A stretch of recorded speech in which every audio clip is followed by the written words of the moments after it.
Today, we are talking about red light. Okay. This is so cool. Yeah. Looks like someone is making their own device. Well, we have some plans with this device, so stay tuned for that. And so today, we're going to talk about red light and its various applications for skin biology. Sounds great. Maybe we'll turn off this red light. Let's turn off this light to enlighten you. Okay, so... All right. So, red light, this is a really hot topic. It is. I think we get asked this at least multiple times an hour when we're seeing patients. A lot of media requests. Yeah. And cocktail parties. Yes. I mean, it is. Part of it is because there's a lot of direct to consumer products that are out there that are, have a lot of claims. So that's what we're going to maybe kind of go through today. And I think people are probably most familiar with like the red light masks, but there's all different types of devices and we're going to go through them. But to really understand red light, we have to have a little lesson in photobiology. Yes. That's what we love. That's what we love. And yeah. I was hoping you could walk us through the spectrum of light and wavelengths. I like that. So the entire electromagnetic spectrum. So we can think of it from the shortest wavelength of light, like gamma rays and X-rays and ultraviolet light, to the longest, which are microwaves and radio waves. And then kind of we work sort of in the middle, in the visible range, and red light is within that visible range. But we humans are pretty selfish because it's the human eye that can see these wavelengths of light. Radio waves are huge. Yeah, they're massive. And the first law of photobiology is there's no reaction without absorption. So, in the event of a zombie apocalypse, we'll turn on the AM radio. Yeah. It can travel really, really far distances. So we can communicate with other people and we can hear what's happening for us to be rescued. That's what's in the zombie movies. They're all communicating over the AM radio. And that's why. Way larger wavelength. And then we move in to, like you said, to microwave, which we all probably use to heat up or cook food. And actually we use microwaves in dermatology. Yes, we do. And this is actually a trending area. We have a device that literally nukes microwaves, these sweat glands in the armpit, and it's FDA cleared for that. And one of the interesting things they discovered is no matter what the color of the hair, it turned out that the microwave, which heats up the water, actually damaged hair, no matter what color it was. So they have FDA clearance for hair removal too. I didn't know that. Yeah. That's amazing. Okay. And then we move into our infrared. And so when we think about the infrared devices, so we were talking, there's many different, so that's lasers. And that is, so near infrared devices, a lot of those are what are used for different hair applications, photobiomodulation. And, but we also can think about how does that differ from visible light? Yeah. So when we think about visible light, it's a really nice, easy way to imagine ultraviolet light and infrared, and then the longest wavelengths of light. The shorter wavelengths of our light are like purple or violet. And what's shorter than that? Ultraviolet. Yeah. And when we think of red, those are the longest wavelengths of light. Then when we think infrared, that's longer than red. So that's kind of a good way to think about it. And like a rainbow, like Roy G. Biv, a rainbow. And that's we're getting longer as we go along the rainbow. Exactly. Yeah. So what are some applications? I mean, there's so many different things. I mean, people are using this for over joints. Some, people are using it for skin and hair. Have you ever used one of the devices?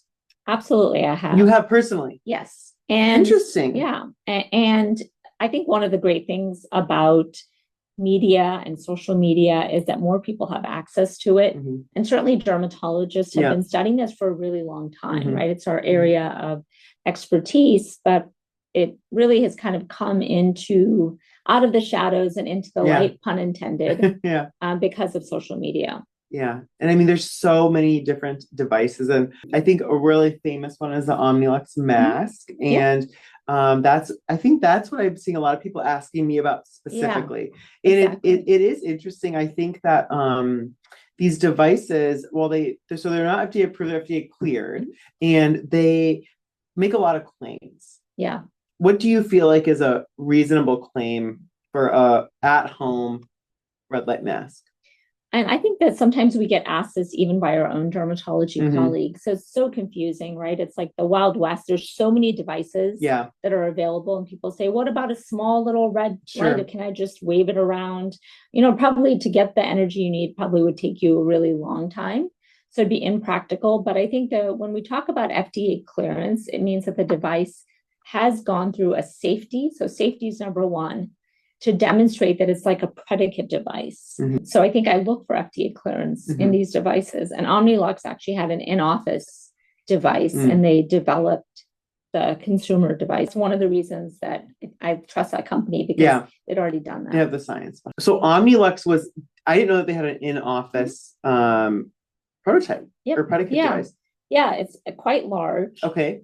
And so, someone goes in there and they have a short burst of time. And actually, we had seen that people who have laser treatments, like a fractional non-ablative laser, would get less redness because it does reduce that inflammation. So a lot of those red and near infrared wavelengths have anti-inflammatory properties. And that's I know that they're exploring. So they're as we shift towards more like blue light, if that's maybe what people have said are a little more antimicrobial. Yes. However, the anti-inflammatory is interesting, and it's really a hot area of research, especially for wound healing, things like that.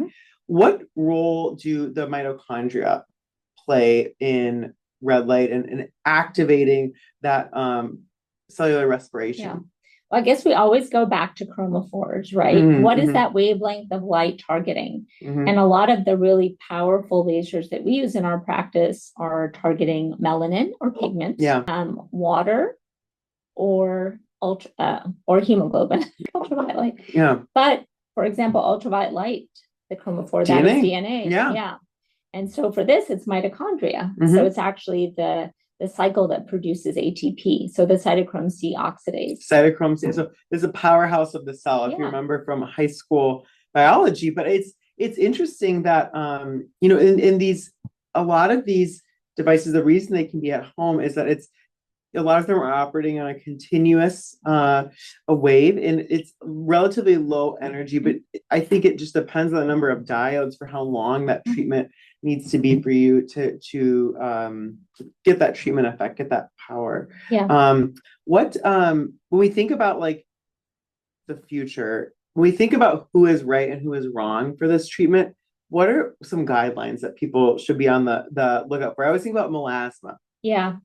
I agree that, we obviously see a lot of advanced melasma in people who have not been able to get adequate treatments in the community. And so I think that anything that's in the visible, you should be careful for something like melasma, particularly because sometimes these devices can have heat. Yeah. So, yes. And actually, speaking of this is actually came in from Germany, but this is just an LED strip that generates a significant amount of heat, and it does not have a heat sink, but we're going to figure that out and make a device with this. But so I think the thing that I was getting at too is that the claims are quite broad. So they're a little bit like that, you can get rid of your wrinkles, you can turn back time, and I think the effect is probably modest. Exactly. Yeah. In order for it to be safe, right? A lot of the things that you do at home, even if you have similar kind of laser or light-based technology, it's going to be safer. So the effect that you're going to get is going to be less, but you can do it on a daily basis. Yeah. You can do it a few times a week. So it does have an effect, but it's not going to be that you wake up tomorrow and your skin looks 20 years younger. Which I think is so important because these are a lot of the devices that are reputable are costly, and it is an investment of not just your money, but your time. Yeah. It takes time to do that and to do it well. Other than people that have melasma, is there anyone this is not right for? Yeah. I mean, I think that people who have sensitive skin, certainly, but with that anti-red, anti-inflammatory, could be someone with rosacea. But again, those people have really sensitive skin. And to heat, they're sensitive to heat too. Yeah. So what about people are looking at this for all sorts of things? There are at-home devices for hair removal, which are more, I think they're IPO. There's IPL and there is actually a diode laser. At home? Yeah, at home. The what is it called? Yeah, Tree of Beauty. Tree of Beauty. Okay, Yeah. okay. And so that one has a built-in spectrophotometer that you put on the area that you're going to treat, and then it can decide and let you know if it is safe. It'll only unlock if you put it in an area and it's safe to treat. So now obviously you can cheat and put it in one area and treat another, but it's not smart. Yeah. You have no one to harm but yourself. Okay, interesting. So it's kind of like a built-in safety device. Well, I mean, it's interesting. I think there's like this kind of democratization push to get a lot of these devices, to the consumer, but doing it in a way that's safe. Yeah. It's interesting because especially when we move into the area of like hair removal, these devices can have serious side effects. I mean, we've seen people, in your clinic too, that have had significant damage from improper hair removal, especially people with darker skin tones. Yeah, well, we get referred a lot of these people. They come and see us, and we are very fortunate to be able to help them. But I think when we look at sort of the damage that's caused by a lot of these lasers, the number one thing is for hair removal, because even a little bit of a tan or a little bit of pigment or post-inflammatory pigmentation can cause your skin to burn. Yeah. So, and you can get permanent loss of pigment from that burn too. Yeah. And that it's sad. I mean, especially if you're doing, so, I mean, anywhere it's sad, but especially on the face, these cosmetically sensitive areas. So that can be really hard. Getting back to the origins, how did this all get started? I think like all things, it's serendipitous, right? We study one thing, we try to inquire and use scientific inquiry, and then something else gets discovered. So in the 1960s, this Hungarian scientist wanted to see if red light, and they used a 694 nanometer ruby, caused skin cancer, right? Interesting. Yeah, I mean, we know that people who are exposed to radiation, who they used to use for acne treatments, would end up getting cancer. Yeah, that was scary. Yeah. So the question is this wavelength of light going to cause skin cancer? And so he irradiated mice to find this out, and lo and behold, it didn't cause cancer, but grew hair. Yeah. Which is perfect segue into, so we talked a lot about like these face masks, different at-home devices, but one of these people have looked at this from a research perspective for hair loss. And there's so many different products on the market. And I think that the first question that people ask is, is this a scam, right? Because there's so many things out there that purport to grow hair that actually don't. And I can say officially for certain types of hair loss, so like your pattern hair loss, the garden variety hair loss that most 80% of people will get, it actually can be helpful, especially when it's combined with gold standard medical therapy like minoxidil, finasteride, spironolactone, and these devices. So there are many different devices. There's Hair Max, Capillus, many others. And the way that they work is by the same mitochondrial activation of cytochrome C. But the really important thing for hair that I want to stress is that a lot of the devices are really designed to be user-friendly by not requiring you to do any action, but it's kind of a flaw. And that's because, and it depends how much hair you have and how thick your hair is already before you start using the devices. Because if the light never reaches your scalp, you're scattering it. Yes. Yeah, absolutely. And, we see some really cool evidence of this when we just look at skin cancer. So men are more likely to get skin cancer on their ears or on top of their head if they have pattern hair loss, which is like male pattern or female or androgenetic alopecia, I think that's what people will call it. So light will scatter. Ultraviolet light scatters, and so visible light will scatter as well. too. And by that time, what if you've lost a lot of hair and you want to use it, and then you're like, well, the cap is there because it's right on the scalp. But do you think that the hairs are miniaturized quite a bit? Yeah, I mean, if you're to the point that you don't have a lot of follicles to start with, or a lot of them are dormant, it's probably, 100% you should see a board certified dermatologist to get talking about discussions. The other thing is that very, very rarely should it be used without medical therapy. I mean, it's considered what we call in medicine like an adjunctive, or what that means is a therapy on the side, kind of like it's beneficial, but its benefit is kind of unlocked when you have the right medications on board. Okay. So if you have the medications like minoxidil or anti-androgen medications to help prevent that miniaturization over a period of years and grow the diameter of the follicle, that is when you're going to get that extra benefit from the photobiomodulation. And so when we think about this, how do you get that hair out of the way? It's actually really easy. The devices will have combs in them. So some of them are combs that have a fiber optic channel. And so it's directly applying to the scalp. Some just separate the hair into different bands, and that you're able to get a device that wraps around the entire scalp. But I think one thing that is kind of a mystery to people, they think, well, if I pay more, I will get more. And it's true in a way. So if you're paying more, you're getting more diodes, for at least for the hair devices. So the more diodes that you have, the shorter your treatment time. And if you go on to, for example, like Hair Max, they make a band and a comb, and the band is more diodes, and the price is probably twice as expensive. The treatment time is about half. Yeah. So I think that's a great way to think about it. Yeah. And they're the first ones that actually had FDA clearance. So a lot of the FDA clearances were spurned by the hair growth. And histologically, it's kind of similar to topical minoxidil, right? Yes. Vasodilatory effect. So. Yes. The benefit is a little less than minoxidil, but it's relatively on par and can be really helpful. The areas that are still being actively researched for the photobiomodulation in hair, it's quite interesting. There is a device out of Japan that is instead of a continuous wave mode, it is a pulsed. It's called laser, LICER device, and it's cool. Laser light, and it essentially they're using a much stronger treatment in short bursts. So the idea is that you're getting a little bit more of the intermittent activation, and it's important when you think about where are we targeting in the tissue, right? So for alopecia areata, that's what they're using it for. The inflammation's deep at the bulb, so much deeper in the skin than the other hair conditions. And we know the longer the wavelength, the deeper the penetration. So some of those near infrared wavelengths will penetrate deeper.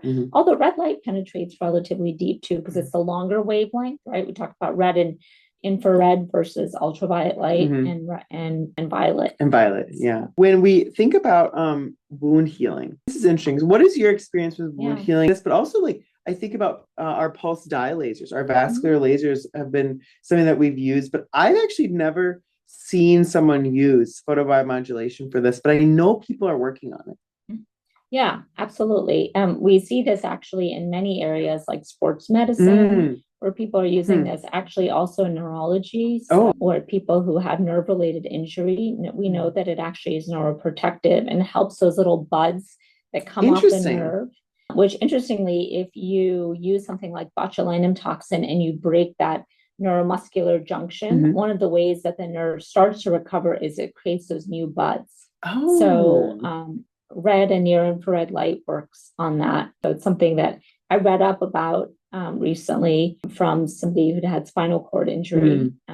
And so I thought, my goodness, this is the way to do it. One of the things that I think a lot of people don't know that you can talk about is the difference between laser light emitting diodes. Yes, the light emitting, yes. So the fact that laser can travel long distances without a lot of spread, but like a flash lamp, intense pulse light, or broadband light, or LEDs, and some of that will diffuse. So that's kind of another reason you want it to be as close to where you want the biological effect. And that is like part of it's intuitive in a sense, in the way that we think about the devices have to be designed. Those flash lamps, you need to have the gel on the skin to improve the optical clearance. And it's a really important part of device design, and something that, as we think about when we want to build our own device for an oral indication, making sure that the light is in contact with the skin. Yeah.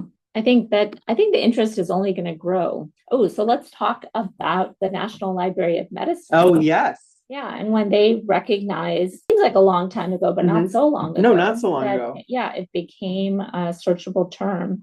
And I think that's kind of when, came out of the shadows into the light. Yeah. This is the second time we've used this font. In 2015. Yeah. Yeah. So yeah, it's been only 10 years. I mean, the thing is, it's interesting.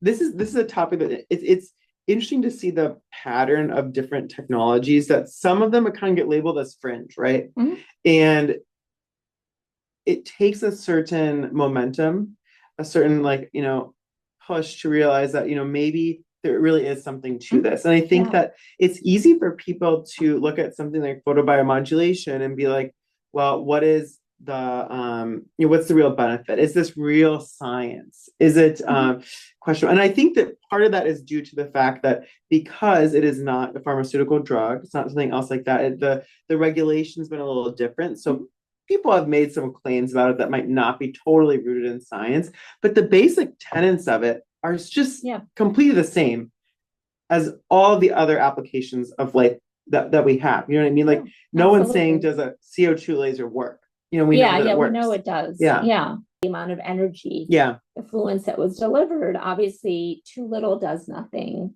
and too much can cause damage, particularly in people who have sensitive skin or pigmented skin. Mm-hmm. And so how do people find out what the right amount is? Like we even had trouble going to their websites. So. Yes, that is a big challenge. So one thing that I would say is when we think about the fluence that we want, so these at-home devices, there's a huge range. So you're looking for around 10. Some that we were just looking at are 10 times that, which could actually be dangerous. They'll go very deep. But I mean, I think that whenever you're going to a deeper level in the skin like that, beyond, you should definitely consult with a board certified dermatologist or go and get a laser treatment for a truly highly powered laser from someone who knows what they're doing. I would say that. But it is really hard. One thing you can look for is to see what is the fluence per treatment? How many joules per centimeter squared am I getting with this treatment? You want to aim for about 10. And so then that translates to a use time of like around 8 minutes. But it is very hard to find. So one thing that you can do is dig deep on the websites to see what you can find. The other thing is these companies are motivated to sell and they probably do have these specs on file. You could ask. Yeah. And then I think you can, once you get it, you can open up the instruction for use manual that will have that, or you can look at the back of the box, say that you're at a retailer and you're going to physically buy it. You can look at that information. Hopefully it should be there. And I would say if you can't get that information or people are being dodgy about it, move on. Yeah, exactly. Yeah. And certainly with the FTC's guidelines and truth in advertising, it's important, right? Yes. So yeah, certainly don't get anything that doesn't have that clearance.